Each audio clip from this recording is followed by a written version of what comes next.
अकोले तालुक्यातील काशी म्हणून ओळखल्या जाणाऱ्या दुर्गाबाई डोह म्हणजे कुंभली इथं मकर संक्रांती निमित्त दुर्गाबाई डोहाच्या यात्रेला उद्यापासून सुरुवात होत आहे। तुम्ही बघू शकता की मी असं दुर्गाबाई डोहाचं जे इथं मंदिर आहे, माताजीचं मंदिर आहे, इथं उभं आहे। त्या माताची त्या उद्यापासून होणाऱ्या यात्रेच्या निमित्ताने हे जी मंदिरात सजावट सुरू आहे। तुम्ही बघू शकता की इथं दुकानं सजलेले आहेत।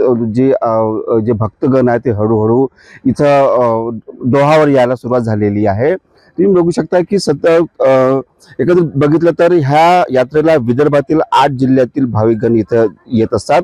प्रशासनाची पूर्वतयारी झालेली असते। यात्रेत भाविकगण दुर्गाबाई देवीचे व त्यांच्या 7 भावांचे दर्शन घेण्यासाठी मोठ्या भक्तिभावाने येतात। विदर्भात असलेल्या या यात्रेत जिल्ह्यासह नागपूर, गोंदिया, अमरावती, अकोला, बुलढाणा अशा चंद्रपूर अशा अनेक जिल्ह्यातील भाविक मोठ्या संख्येने येत असतात। भक्तिभावाने डोहात स्नान करतात। पहाटेपासून पवित्र स्नानाला सुरुवात होते। गावात पाहुण्यांची रेचल असते व प्रशासनातर्फे सध्या जी आहे अनुचित कुठल्या प्रकार घडू नये म्हणून जय तयारी असते। त्यामुळे ह्या दुर्गाबाई डोहाला स्थानिक नेते सुद्धा इथे हजेरी लावत असतात।